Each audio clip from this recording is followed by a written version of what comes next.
Саламатсызбы? Эгер сиз биздин каналда биринчи жолу болсоңуз, анда подписаться кнопкасын жана коңгурочону басып коюңуз. Дал ошондо сиз биздин видеолорду биринчилерден болуп көрө аласыз. Биздин каналдын өнүгүшүнө салым кошуп жатканыңыз үчүн чоң рахмат. Экс-депутат Өмүрбек Абдрахманов Аскар Акаевдин Кыргызстанга келишин колдоду.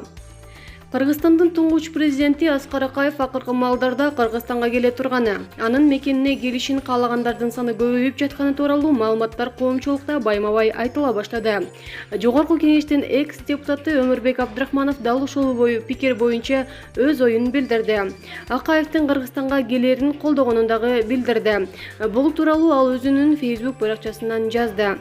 Экс-депутат 90-жылдары Акаевдин жактаганын, буксутуп калган коммунисттик системадан кийин Акаевдин президент болуп шайланышы демократиялык жел аркы болгонун белгилейт.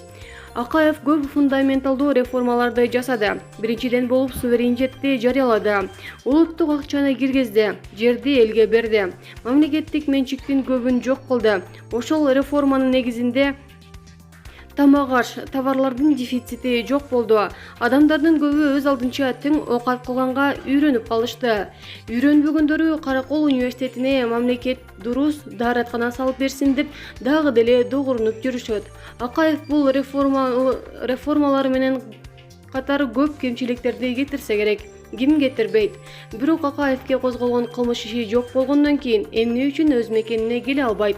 Акаевдин кеткенине 15 жыл болуп калды. Демек биз мыйзамдын үстөмдүгүнө эмес, дагы деле бийликтегилердин өзүн билимдиги менен жашап жатабыз деп суроо салат Өмүрбек Абдрахманов. Булак Барометр KG сайты. Самат Эркинбеков Жора менен Гуля эң оор долбоор болду.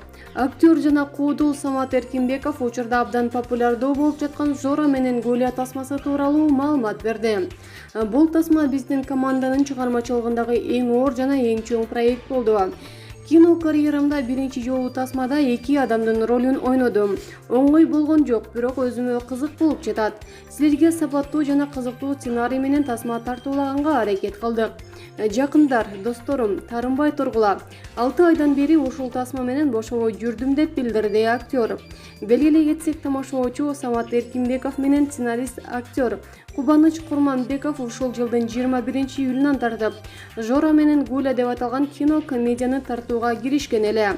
Ага чейинки жылдын башында актер Жер тоголок деп аталган тасманы тартып көрүүчүлөргө сунуштаган. Фильм көрүүчүлөрдүн жылуу пикирине ээ болгон. Эми 10 октябрда бардык кино театрлардан көрсөтүлүп жаткан Жора менен Гуля кино комедиясын дагы көрүүчүлөрдүн чоң кызыгуусун пайда кылды. Булак Аргумент KG сайты.